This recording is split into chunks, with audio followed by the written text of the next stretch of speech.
नमस्कार एवरीवन, नमस्कार आप सभी को। मैं अमिता सिंह, एमडीओ 1 मुंबई की ब्रांच 931 से हूँ। और सर ने जैसे कि कह दिया है कि भाई टाइम लिमिट जो है वो सिर्फ 3 मिनट से 4 मिनट की है। तो वन बाय वन जो सर ने क्वेश्चंस दिए हैं, मैं उस थ्रू ही मतलब कहूंगी। तो सर ने जैसे क्वेश्चन नंबर 2 है, what changes have happened in last 1 year on your personality. So sir, सबसे पहली चीज जैसे कि शायद अच्छा बहुत सारे लोग नहीं जानते कि मैंने एलआईसी और ये इंश्योरेंस फील्ड का जो ये सफर है ये बस पिछले साल ही शुरू किया है। और मैंने अपने IC38 की एग्जाम क्लियर की और within a week lockdown announce हो गया। सो शुरुआत में तो यही नहीं पता था कि मतलब अब कैसे करना है, क्या करना है। फिर ये लगा कि ठीक है, चलिए अभी इतना जो टाइम मिला है तो थोड़ा सा प्रोडक्ट को समझने में और एग्जैक्टली ये फील्ड काम कैसे करती है उसे जरा समझा जाए। तो सबसे पहली चीज सर की ट्रेनिंग और इस पूरे 1 साल में जो लगी कि इस फील्ड में आगे बढ़ने के लिए किन किन बातों का और साथ ही साथ किन किन आदतों का होना जरूरी है, ये एक बात मुझे समझ में आई। क्योंकि कई बार ऐसा होता है कि हम बहुत सारी चीजें करते हैं लेकिन फिर भी हमें रिजल्ट नहीं आता है। वो रिजल्ट इसीलिए नहीं आता है क्योंकि कई बार हम एक सिस्टम फॉलो, सो वो सिस्टम आप में, आपकी पर्सनालिटी, आपके डेली रूटीन में आना कितना जरूरी है, वो एक बात समझ में आई। थर्ड क्वेश्चन सर आपका है कि what changes have happened in your mindset. बहुत बहुत ज्यादा, because there was a time, एक समय ऐसा भी आया था कि जब मैं खुद अपने इस डिसीजन को रिकंसिडर करने लगी थी कि कि क्या सही था डिसीजन।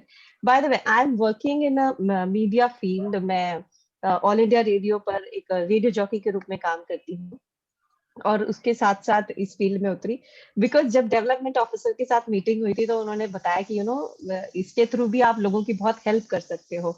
और मुझे वो बात कहीं ना कहीं मतलब आप कह सकते हो कि सही लगी और इसलिए इस फील्ड में मेरा आना हुआ।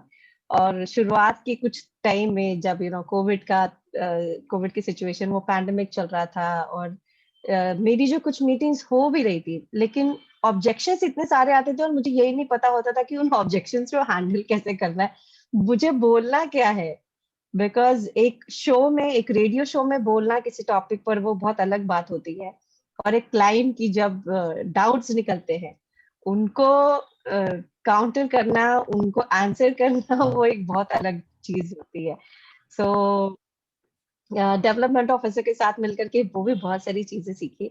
और सर आपने जिस तरीके से वो पॉजिटिव थिंकिंग वाले जो आप लेक्चर्स लेते हैं, it help me a lot.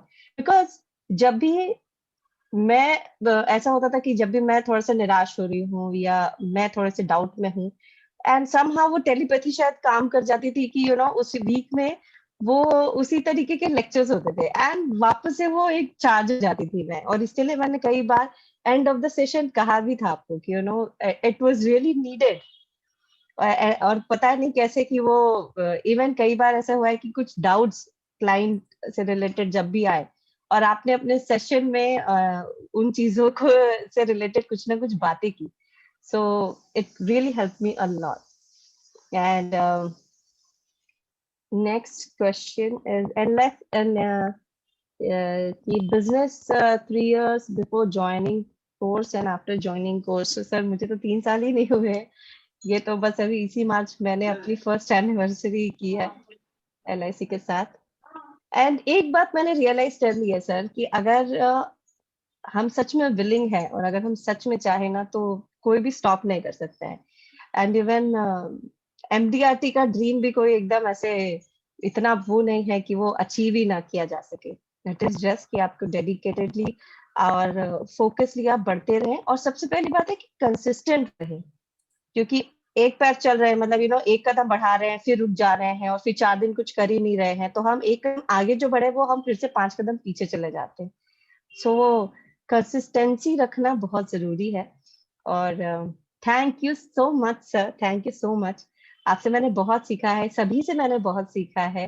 तरन्नुम जी जब अपनी शेयरिंग करती थी तो मुझे बहुत अच्छा लगता था और हर किसी के साथ एडिसन सर के जब प्रेजेंटेशन देते हैं, विजय झा जी जब किस तरह से बात करते हैं, तो ये जो एक दिमाग में हमेशा एक जैसे मैंने ग्रेजुएशन के बाद कॉर्पोरेट में भी काम किया है, तो हम जो सोचते हैं ना कि बस आपकी पर्सनालिटी इस तरह से होनी चाहिए, एक पर्टिकुलर इंग्लिश लैंग्वेज पर आपकी कमांड इतनी स्ट्रांग होनी चाहिए, then only you will be able to do business, तभी आप सफल हो सकते हो।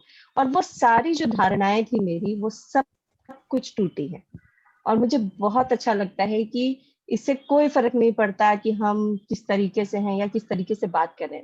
फर्क इससे पड़ता है कि हम अपने क्लाइंट के साथ, हम उस अगले पर्सन के साथ कितने जुड़ जाते हैं। सो अपनी इन्हीं बातों के साथ मैं कहूंगी धन्यवाद। Thank you, thank you, thank you.